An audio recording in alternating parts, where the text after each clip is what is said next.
Hi friends, welcome back to my channel. It's me Aleena. എല്ലാവരും സുഖമായിട്ടിരിക്കുന്നോ? അപ്പോൾ ഇന്ന് ഞാൻ വന്നിട്ടുള്ളത് ഒരു അടിപൊളി പുതിയൊരു സ്റ്റോറി ആയിട്ടാണേ. അപ്പം നമുക്ക് കേൾക്കാം. അപ്പോൾ ഞാൻ ഓഫീസിൽ നിന്ന് ഇറങ്ങാൻ നിൽക്കുക. എന്തെങ്കിലും വാങ്ങണോ നിനക്ക്? പപ്പ, ഞാൻ രാവിലെ പറഞ്ഞ ബുക്ക് വാങ്ങാമോ? ശരി മോളെ. മമ്മയ്ക്കുള്ള മെഡിസിൻ എന്തെങ്കിലും വാങ്ങണോ മോളെ? വേണ്ട പപ്പ, ഇനി 10 ദിവസത്തേക്കുള്ളതുണ്ട്. ശരി. ഞാൻ അപർണ, മമ്മയുടെയും പപ്പയുടെയും സ്വന്തം അപ്പു. കൂട്ടുകാർക്ക് അപ്പൂസ്. അങ്ങനെയൊക്കെയാണ്. ഇപ്പോൾ 19 വയസ്സാവാൻ പോകുന്നു. എൻ്റെ പപ്പ രവി 45 വയസ്സോടടുക്കുന്നു. മമ്മയുടെ പേര് ജയലക്ഷ്മി. വയസ്സ് 40. 2 വർഷം മുമ്പ് മമ്മയ്ക്കൊരു യൂട്രസ് ഓപ്പറേഷൻ നടത്തിയപ്പോൾ ഡോക്ടർമാർ അനാസ്ഥ കാരണം കോംപ്ലിക്കേഷനായി. നല്ല ചുറുചുറുക്കുള്ള മമ്മയുടെ പ്രസരിപ്പ് അതിൽ നഷ്ടപ്പെട്ടു. നാളുകൾ കഴിഞ്ഞപ്പോൾ ശരീരമാകെ തളർന്ന് കിടപ്പിലാവുകയായിരുന്നു. ആ ദുരന്തം എന്നെയും പപ്പയെയും വളരെയധികം ദുഃഖത്തിൽ ആഴ്ത്തി. കേസുകളുമായി കുറേ നാൾ കഴിഞ്ഞു. ഒടുവിൽ നഷ്ടപരിഹാരമായി നല്ലൊരു തുക ലഭിച്ചെങ്കിലും മമ്മയുടെ സ്ഥിതിക്ക് യാതൊരു മാറ്റവും ഉണ്ടായില്ല. പിന്നെ മമ്മയുടെ കാര്യങ്ങൾ നോക്കാനായി ഒരു ഹോം നേഴ്സിനെ നിർത്തേണ്ടി വന്നു. അതോടെ വീട്ടിലെ കാര്യങ്ങളെല്ലാം തന്നെ എൻ്റെ ചുമതലയുമായി. രാവിലെ നേരത്തെ എണീറ്റ് ഭക്ഷണം ഉണ്ടാക്കാനൊക്കെ ഞാൻ ശീലമാക്കി. പപ്പയും സമയം കിട്ടുമ്പോഴൊക്കെ എന്നെ സഹായിക്കാൻ ശ്രദ്ധാലുവായിരുന്നു. എങ്കിലും എൻ്റെ പഠിത്തം കുഴപ്പമില്ലാതെ നടന്നുപോയി. +2 അത്യാവശ്യം നല്ല മാർക്കോടെ തന്നെ ഞാൻ പാസ്സായി. നല്ല കോളേജ് കിട്ടുമായിരുന്നിട്ടും മമ്മയെ ശുശ്രൂഷിക്കാൻ വേണ്ടി അടുത്തുള്ളൊരു ട്യൂട്ടോറിയൽ കോളേജിൽ ഞാൻ BA എക്കണോമിക്സിന് ചേർന്നു. പപ്പയുടെ കാര്യമായിരുന്നു ഏറെ പരിതാപകരം. ബാങ്കിലെ ജോലി കഴിഞ്ഞെത്തിയാൽ വീട്ടിലെ ജോലികൾ എന്നോടൊപ്പം ചെയ്യും. അതുപോലെ സമയം കിട്ടുമ്പോൾ മമ്മയോടൊപ്പം ഇരിക്കും, പുസ്തകങ്ങൾ വായിച്ചു കൊടുക്കും. പക്ഷേ മമ്മയുടെ ഈ അവസ്ഥയിൽ എൻ്റെ പപ്പ ചിരിക്കാൻ പോലും മറന്നുപോയെന്ന് എനിക്ക് തോന്നിയിരുന്നു. മാത്രമല്ല, പപ്പയുടെ സ്വഭാവത്തിലും മാറ്റങ്ങൾ വന്നിരുന്നു എന്നെനിക്ക് തോന്നാതിരുന്നില്ല. പല അവസരങ്ങളിലും അകാരണമായി തന്നെ പപ്പ എന്നെ ചേർത്ത് പിടിക്കുകയും ഓമനിക്കുകയും ചെയ്തിരുന്നു. അതെല്ലാം സാധാരണമാണെന്നാണ് ഞാൻ ആദ്യം വിചാരിച്ചത്. പക്ഷെ അങ്ങനെയല്ലായിരുന്നു. അതിന് കാരണം ഈ ഞാൻ കൂടെയാണ്. 18 വയസ്സിൽ തന്നെ ഞാനൊരൊത്ത പെണ്ണായി മാറിക്കഴിഞ്ഞിരുന്നു. മമ്മയുടെ ശരീരമൊഴിച്ച് സ്നേഹം മാത്രമാണ് പാവത്തിന് കിട്ടുന്നത്. ഞാൻ പപ്പയോട് അടുത്ത് പെരുമാറുമ്പോൾ പപ്പയുടെ ഉള്ളിലുണ്ടാക്കുന്ന വികാരങ്ങൾ ഒരുപക്ഷെ ഞാൻ ഓരോ ദിവസം കഴിയും തോറും മനസ്സിലാക്കി തുടങ്ങുകയായിരുന്നു. എന്ന് വെച്ച് പേടിക്കാനൊന്നുമില്ല. പപ്പയ്ക്ക് എന്നെ ജീവനാണ്. എൻ്റെ ഏതാഗ്രഹവും ഇത്ര നാളായി സാധിച്ചു തരുന്ന ആളാണ്. എല്ലാത്തിനുപരി ഓരോ വർഷവും നോർത്തിലേക്ക് എന്നെയും അമ്മയെയും എല്ലാ തിരക്കും മാറ്റിവെച്ച് കൂട്ടിക്കൊണ്ടു പോകുന്നതുമാണ്. ഈ പ്രായത്തിൽ ഒരു പെണ്ണിന് അഴകേകുന്ന എല്ലാം എനിക്കിപ്പോൾ ഉണ്ട്. ഞാൻ പറയുന്നത് കേട്ട് നിങ്ങൾക്ക് തോന്നേണ്ട തിന്ന് ചക്കപ്പോത്ത് പോലെ ആയിരിക്കുമെന്ന്. അങ്ങനെയല്ല ഞാൻ ഉദ്ദേശിച്ചത്. എൻ്റെ പപ്പ പറയാറുണ്ട്, ആണുങ്ങൾക്കിഷ്ടം ഇടതൂർന്ന കറുത്ത മുടിയാണെന്ന്. എൻ്റെ മമ്മയ്ക്കും അതുപോലെയാണ്. അത് കണ്ട് തന്നെയാണ് പപ്പ മമ്മയെ പ്രേമിച്ച് കിട്ടിയതും. ആ സൗന്ദര്യം എനിക്കതുപോലെ കിട്ടിയിട്ടുണ്ട്. ഒപ്പം മമ്മയേക്കാളേറെ ഉയരവുമുണ്ട്. മമ്മയുടെ ഓമനത്തമുള്ള മുഖവും വിടർന്ന കണ്ണും കുഞ്ഞു ചുണ്ടുകളും, അങ്ങനെയെല്ലാം എനിക്ക് ദൈവം തന്നു. എന്നെ കണ്ടാൽ 19-20 വയസ്സൊക്കെ തോന്നിക്കുമെന്നതിൽ സംശയമൊട്ടുമില്ല. പിന്നെ വേറെ ഒരു കാര്യം, പെൺകുട്ടികളുടെ മുന്നും പിന്നും വളരുന്നത് പെൺകുട്ടികൾക്ക് മുൻപേ ക്ലാസ്സിലെ വായ്നോക്കികൾ നമ്മളെ അറിയിച്ചു തരുമെന്നുള്ളതാണ്. ബസ് സ്റ്റോപ്പിലെയും ചില ആളുകളുടെ നോട്ടം എൻ്റെ മുമ്പിലും ബെമ്പിലും തേടിയെത്തുമ്പോൾ ഞാൻ ആലോചിക്കും, ഇതിനു മാത്രം എന്താണാവോ ഇത്ര വിശേഷിച്ചെന്ന്. അങ്ങനെയൊക്കെ ആണെങ്കിലും ദൈവഭാഗ്യം കൊണ്ട് എനിക്കിതുവരെ പ്രണയമൊന്നും ഉണ്ടായിട്ടില്ല. വീട്ടിലെ അവസ്ഥ മിക്ക കുട്ടികൾക്കും അറിയാവുന്നതുകൊണ്ടാകാം. എന്നും വൈകിട്ട് ക്ലാസ് കഴിഞ്ഞ് വന്നാൽ വീട്ടിലെ ജോലിയെല്ലാം ചെയ്യാൻ എനിക്കിഷ്ടമാണ്. ഈ പ്രായത്തിൽ മടിപിടിച്ചിരിക്കാനൊന്നും എനിക്ക് തോന്നാറില്ല. എപ്പോഴും എന്തെങ്കിലുമൊക്കെ ചെയ്യണം. വീട്ടിൽ ഹോം നേഴ്സ് ഒരു ചേച്ചിയാണെന്ന് പറഞ്ഞില്ലേ, അവർ വന്നു കഴിഞ്ഞാൽ ഞാൻ ക്ലാസ്സിലേക്ക് പോകും. ഉച്ചയ്ക്കുള്ള ഭക്ഷണം മാത്രം അവരുണ്ടാക്കും.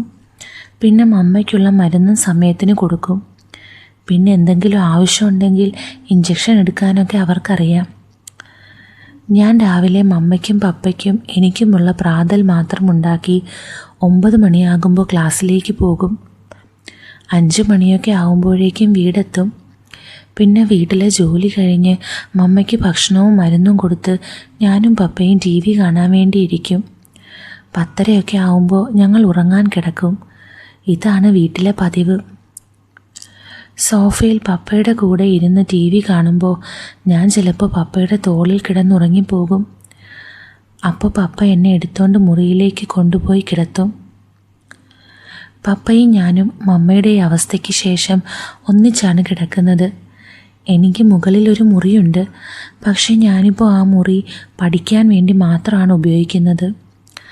മമ്മയ്ക്ക് രാത്രി എന്തെങ്കിലും ആവശ്യം വന്നാൽ ഒന്ന് വിളി കേൾക്കാൻ വേണ്ടിയാണ് ഞാൻ പപ്പയോടൊപ്പം കിടന്നു തുടങ്ങിയത്. പപ്പയുടെ തൊട്ടടുത്ത മുറിയാണ് മമ്മ ഉപയോഗിക്കുന്നത്. മമ്മയ്ക്ക് ഇഷ്ടമുള്ള മുറിയാണത്. മമ്മയുടെ പുസ്തകങ്ങളും മറ്റും സൂക്ഷിച്ചിരിക്കുന്ന ഒരു കൊച്ചുമുറി. പണ്ട് മുതലേ പണിയൊക്കെ കഴിഞ്ഞാൽ അവിടെ ഇരുന്ന് പുസ്തകം വായിക്കുന്ന പതിവുണ്ടായിരുന്നു. അങ്ങനെ ഇപ്പോൾ അവിടെ മാത്രമായി മമ്മയുടെ ലോകം. പപ്പയോടൊപ്പം ഉറങ്ങുമ്പോൾ മുകളിൽ എൻ്റെ മുറിയിൽ കിടക്കുന്നതിലും സുരക്ഷിതത്വമാണ് എന്ന് പറയാതെ വയ്യ. ഇടയ്ക്കിടെ സ്വപ്നം കണ്ട് എണീക്കുന്ന പതിവുണ്ട് എനിക്ക്. വെള്ളമെടുത്ത് വെക്കാൻ മറന്നാൽ പിന്നെ താഴെ ഫ്രിഡ്ജിൽ നിന്നും എടുക്കാനും മടിയാണ്. പക്ഷേ ഇപ്പോൾ എൻ്റെ അടുത്ത് കിടന്ന് പപ്പ ഉറങ്ങുമ്പോൾ ഇടയ്ക്കൊക്കെ എന്നോട് കുസൃതി കാട്ടുന്നത് ഉറക്കത്തിൽ എപ്പോഴോ ഞാൻ അറിഞ്ഞിരുന്നു. പപ്പയ്ക്ക് എന്നോട് അളവിൽ കൂടുതൽ സ്നേഹവും വാത്സല്യവും ഉണ്ടെന്നറിയാം. ഇപ്പോഴും മടിയിലിരുത്തി ലാളിക്കുകയൊക്കെ ചെയ്യാറുണ്ട്. സ്നേഹം കൂടുമ്പോൾ കേട്ടോ. വഴക്ക് ഞങ്ങൾ തമ്മിൽ ഉണ്ടാവാറില്ല എന്നതാണ് സത്യം. പക്ഷേ ഈ ഇടയായി എന്താണ് പപ്പയ്ക്ക് സംഭവിക്കുന്നതെന്ന് ആലോചിച്ചു. പപ്പയുടെ നോട്ടത്തിലൊന്നും കുഴപ്പമില്ല. പക്ഷേ എന്നെ തൊടുന്ന രീതിയൊക്കെ മാറി വരുന്നത് ഞാൻ ശ്രദ്ധിച്ചു. ആദ്യമൊക്കെ എനിക്കത് എൻ്റെ മനസ്സിൻ്റെ തോന്നലായിരിക്കും എന്നാണ് വിചാരിച്ചത്. പക്ഷേ പപ്പ എൻ്റെ ഒപ്പം ഇരിക്കുമ്പോൾ എന്നെ തലോടുമ്പോൾ എനിക്ക് രോമാഞ്ചം ഉണ്ടാകാറുണ്ട്. എൻ്റെ ശ്വാസമെടുപ്പ് കൂടാറുണ്ട്.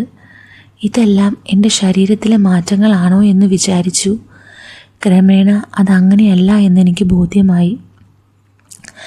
ആദ്യമൊക്കെ എനിക്കത് വല്ലാത്ത പ്രയാസമായി തോന്നിയെങ്കിലും ക്രമേണ ഞാനും അതിൽ സുഖം കണ്ടെത്താൻ തുടങ്ങി എന്നതാണ് സത്യം.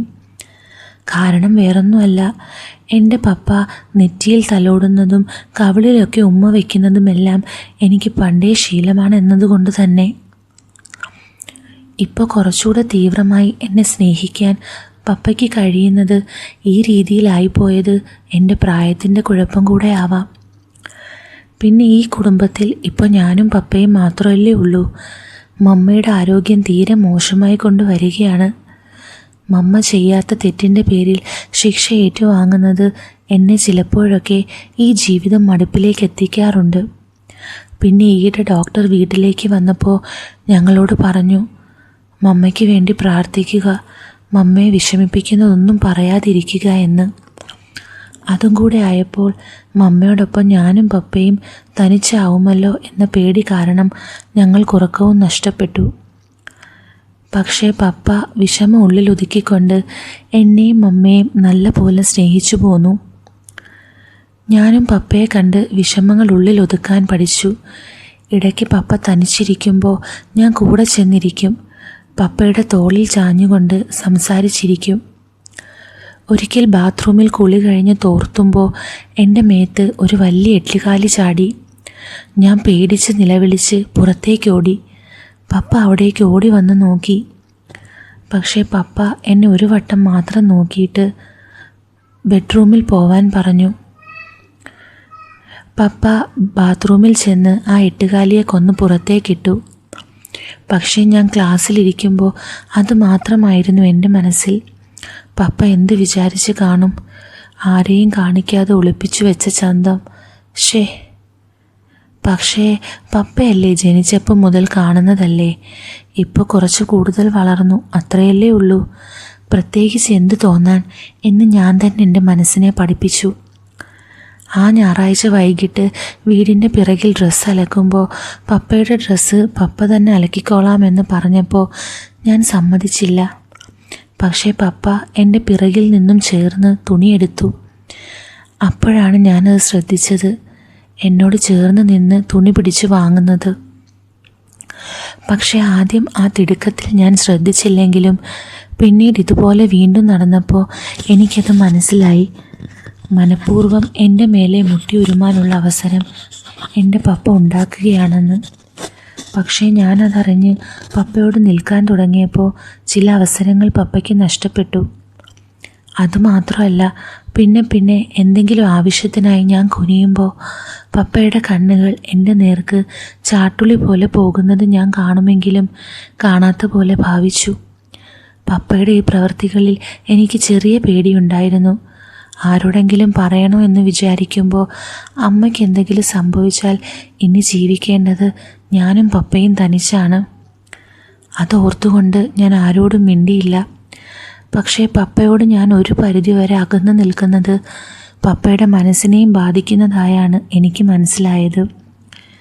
കാരണം ഓഫീസിൽ നിന്ന് വന്നാൽ പിന്നെ എന്നോട് സംസാരിച്ചും അടുക്കളയിലിരിക്കുകയും ചെയ്യുന്ന ആൾ ഞാൻ പപ്പയുടെ ഈ രീതികൾ മനസ്സിലാക്കിയപ്പോൾ ചെറുതായിട്ട് അകന്നു നിന്നതുകൊണ്ട് പപ്പ വീട്ടിലെത്തിയാലും ചിലപ്പോൾ ബൈക്ക് എടുത്ത് ഫ്രണ്ട്സിൻ്റെ വീട്ടിലേക്ക് പോകും, അല്ലെങ്കിൽ അടുത്തുള്ള ക്ലബ്ബിൽ പോയി അവിടെ ഇരിക്കും.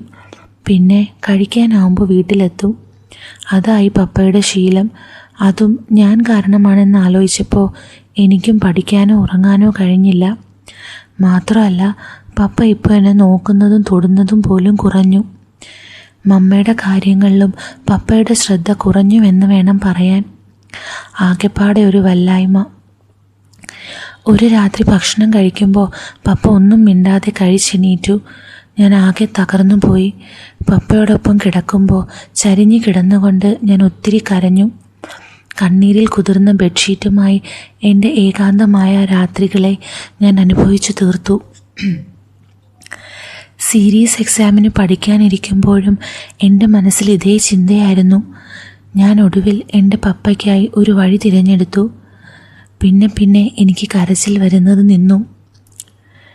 എക്സാം തുടങ്ങുന്ന ദിവസം പപ്പയോട് സംസാരിക്കാമെന്ന് വിചാരിച്ചു. സീരീസ് എക്സാമിന് ഞാൻ പോകും മുമ്പ് ഞാൻ പപ്പയുടെ മുമ്പിൽ കുളിച്ച് സുന്ദരിയായി നിന്നു. പപ്പ, എന്താ മോളെ, ഇന്ന് എക്സാമാണ്, ഹഗ് വേണം. ഞാൻ പപ്പയെ ഒന്ന് അമർത്തി തന്നെ കെട്ടിപ്പിടിച്ചു. സാധാരണ പപ്പയും അമ്മയും അങ്ങനെ ഞാൻ ചെയ്യുന്നത് ഒരു ഓർമ്മയാണ്. പക്ഷേ പപ്പ എന്നെ ചെറുതായി പുണർന്നപ്പോൾ ഞാൻ പപ്പയുടെ മാറോട് ചേർന്ന് ശക്തിയായി ഒന്ന് പുണർന്നു. പപ്പയുടെ കണ്ണുകൾ പതിയെ അടയുന്നത് ഞാൻ ശ്രദ്ധിച്ചു. പപ്പ ഒത്തിരി നാളുകൾക്ക് ശേഷം ഒന്ന് ചിരിച്ചുകൊണ്ട് പറഞ്ഞു, ഓൾ ദ ബെസ്റ്റ് അപ്പു. ഞാൻ എൻ്റെ ഉപ്പൂറ്റി പൊക്കി നിന്നുകൊണ്ട് പപ്പയുടെ കവളിൽ ഒരു ഉമ്മ കൊടുത്തു. വൈകിട്ട് വന്നിട്ട് എങ്ങോട്ടും പോകരുത്, ഞാനിവിടെ തനിച്ചല്ലേ ജോലിയൊക്കെ ചെയ്യുന്നത് എന്ന് ഞാൻ പറഞ്ഞു. ശരി അപ്പു, ഇവിടെ ഇരുന്നോളാം. പരീക്ഷാ ഹാളിൽ ഇരിക്കുമ്പോഴും എനിക്ക് പപ്പയുടെ മുഖം ഓർമ്മ വന്നു. ഞാനൊന്ന് പുണർന്നപ്പോൾ പപ്പയുടെ മുഖത്ത് വന്ന ചിരി എനിക്ക് മറക്കാൻ കഴിയുന്നില്ല. ഈ പ്രായത്തിലും ജിമ്മിലൊന്നും പോകാതെ ഇത്രയും നല്ല ആരോഗ്യം കാത്തു സൂക്ഷിക്കുന്ന പപ്പ ഈ ന്യൂജൻ പിള്ളേർക്കൊക്കെ മാതൃകയാണ്. നരച്ച മുടിയൊന്നും ഇല്ലാതെ മുകളിലേക്ക് ചീവി വെച്ച വലിയ നെറ്റിയും സിനിമാ നടൻ ദേവൻ്റെ ശബ്ദം പോലെയാണ് പപ്പയുടെ ശബ്ദം. പപ്പയുടെ ആ മാറിലൊന്ന് ചേർന്ന് നിന്നപ്പോൾ പുരുഷസ്പർശമേൽക്കാത്ത ഞാൻ ആ അവസരങ്ങളിൽ വല്ലാതെ വീർപ്പ് മുട്ടുകയും എന്നിലൊരു തരം തരിപ്പ് പടരുകയും ചെയ്തത് ഞാൻ പേന കൊണ്ട് അക്ഷരങ്ങളെ തേടുമ്പോൾ എൻ്റെ മനസ്സിലേക്ക് വന്നു. പരീക്ഷ കഴിഞ്ഞ് ഞാൻ വീട്ടിലേക്ക് വരുമ്പോൾ ആലോചിച്ചത് പപ്പയ്ക്കും എന്നെ കെട്ടിപ്പിടിക്കുമ്പോൾ അതുപോലുള്ള വികാരം ഉണ്ടാവുന്നുണ്ടോ എന്നായിരുന്നു. പപ്പയെ കെട്ടിപ്പിടിക്കാൻ കിട്ടുന്ന അവസരം ഞാൻ പാഴാക്കില്ല എന്ന് തീരുമാനിച്ചു. പക്ഷെ അതിനുശേഷം അങ്ങനെ ഒരു അവസരം ഒത്തു വന്നില്ല. അത് പപ്പയെ സന്തോഷിപ്പിക്കാൻ വേണ്ടി മാത്രമല്ല, വാക്കുകൾ കൊണ്ട് നിർവചിക്കാനാവാത്ത ഒരു സുഖത്തെ സ്വന്തമാക്കാനുള്ള കാന്താരി പെണ്ണിൻ്റെ അഭിനിവേശമായിരുന്നു അത്. വരും ദിവസങ്ങളിൽ ഞാനും പപ്പയും അടുത്തിടപഴകി. പപ്പയുടെ തൊടലും തലോടലും നോട്ടവും എല്ലാം ആസ്വദിച്ച് നിന്നു കൊടുത്തു. പിന്നെ ഞാൻ കുളിക്കുന്ന അവസരങ്ങളിൽ പപ്പ എന്നെ ഒളിഞ്ഞു നോക്കുന്നുണ്ടോ എന്നെനിക്ക് സംശയം തോന്നി തുടങ്ങി. ഏറെ ശ്രമിച്ചെങ്കിലും പപ്പയെ തൊണ്ടിയോടെ പിടിക്കാൻ എനിക്ക് കഴിഞ്ഞില്ല. പിടിച്ച എൻ്റെ സുന്ദരം പപ്പയുടെ ചെവിയിൽ പിടിച്ച് ഒരു നുള്ളു കൊടുക്കണം, പിന്നല്ലാതെ. പക്ഷേ ഇതെല്ലാം തെറ്റാണെന്ന ബോധവും എൻ്റെ ഉള്ളിൽ കിടപ്പുണ്ടായിരുന്നു. പപ്പയോട് ഇതേപ്പറ്റി സംസാരിച്ചിട്ട് അത് പിന്നെ രണ്ടാൾക്കും വിഷമമായി പരസ്പരം മിണ്ടാതിരിക്കുന്നതിലും നല്ലതാണ് എന്നെനിക്കപ്പോൾ തോന്നി. എൻ്റെ പ്രായത്തിൽ അങ്ങനെയല്ലേ ചിന്തിക്കാൻ കഴിയൂ. പക്ഷേ ചില ദിവസങ്ങളിലുള്ള പപ്പയുടെ പെരുമാറ്റം മമ്മയോട് പറയേണ്ടി വരുമെന്ന് തോന്നി. എൻ്റെ മനസ്സിലെ ആശങ്ക കൂട്ടുകാരികളോട് പറയാമെന്ന് വെച്ചാൽ അതും ശരിയല്ല. എൻ്റെ തോന്നലാണ്. ഈ പ്രായത്തിൽ ഇങ്ങനെ ഉണ്ടാകാം എന്ന് പറയാനേ സാധ്യതയുള്ളൂ. അതുകൊണ്ട് തന്നെ ഞാൻ ആ ദിവസം വൈകിട്ട് മമ്മയോട് തുറന്നു പറഞ്ഞു. പപ്പ എന്നെ തെറ്റായ രീതിയിൽ നോക്കുന്നുണ്ടെന്നും ചിലപ്പോൾ സ്പർശിക്കാറുണ്ടെന്നുമൊക്കെ. എനിക്കത് വിരോധമില്ലെങ്കിൽ പോലും എന്നെ അത് വല്ലാതെ പ്രയാസപ്പെടുത്തുന്നു എന്നാണ് മമ്മയോട് പറഞ്ഞത്. അപ്പുമോളെ, പപ്പയോട് ഒരിക്കലും വെറുപ്പ് കാണിക്കരുത്. നമുക്ക് വേണ്ടി അദ്ദേഹം എത്ര ത്യാഗമാണ് ചെയ്യുന്നത്. അദ്ദേഹത്തിന് ആവശ്യമുള്ളതൊക്കെ നൽകാൻ ഇനി എനിക്കൊരിക്കലും ആവില്ല. ഇനി എത്ര നാൾ ജീവിച്ചിരിക്കുമെന്നും എനിക്കറിയില്ല. മറ്റൊരു വിവാഹം വേണമെന്ന് നിൻ്റെ പപ്പയ്ക്ക് തോന്നിയാൽ നിൻ്റെ കാര്യം എന്താവുമെന്ന് നീ ആലോചിച്ച് നോക്കിയിട്ടുണ്ടോ? ഞാൻ ജീവനോടെ ഉണ്ടെങ്കിൽ സംസാരിക്കാൻ പറ്റുമായിരിക്കും. പക്ഷേ ഈ അവസ്ഥയിൽ എനിക്കതിനും ആവില്ല. നീ കുറച്ച് ബുദ്ധിപൂർവ്വം പെരുമാറിയേ പറ്റൂ അപ്പൂസേ. എന്തായാലും എത്രയും വേഗം മോളുടെ കല്യാണം നടത്താൻ ഞാൻ നിർബന്ധിക്കാം. അതുവരെ എൻ്റെ മോൾ സൂക്ഷിച്ച് അബദ്ധമൊന്നും ഉണ്ടാക്കാതെ ഇരിക്കുക. മോളിപ്പോൾ പക്വതയുള്ള കുട്ടിയാണ്. പക്ഷേ മോൾക്ക് അനുസരണക്കേട് കാണിക്കാൻ വെമ്പുന്ന ശരീരമാണ്. അതാണ് എനിക്ക് പേടി. മമ്മ കരയാൻ തുടങ്ങി. അങ്ങനെയൊന്നും പറയല്ലേ മമ്മേ. മമ്മയ്ക്കൊന്നും ആവില്ല. ഞാൻ എൻ്റെ മമ്മയെ പൊന്നുപോലെ നോക്കാം. പിന്നെ കല്യാണമൊന്നും ഇപ്പോൾ വേണ്ടമ്മേ. നിന്നെ ഞാൻ ഈ പ്രായത്തിൽ കല്യാണത്തിന് നിർബന്ധിക്കുകയല്ല അപ്പം മോളെ. പക്ഷേ പപ്പയോട് നീ ദേഷ്യപ്പെടരുത്. ശരി മമ്മേ. മമ്മയ്ക്ക് മരുന്ന് കൊടുത്തുകൊണ്ട് ഞാൻ കുളിക്കാൻ കയറി. പപ്പ അപ്പോൾ TV കാണുകയായിരുന്നു. മമ്മയുടെ കാര്യങ്ങളെല്ലാം ആലോചിച്ച് ഞാൻ ബാത്റൂം കയറി ഡ്രസ്സ് അഴിച്ച് ഷവർ ഓണാക്കി കുളി കഴിഞ്ഞ് തല തോർത്താൻ വേണ്ടി നോക്കിയപ്പോഴാണ് തോർത്തെടുത്തില്ല എന്ന് മനസ്സിലായത്. ഇനിയിപ്പോൾ എങ്ങനെ എൻ്റെ പപ്പയെ വിളിക്കുക?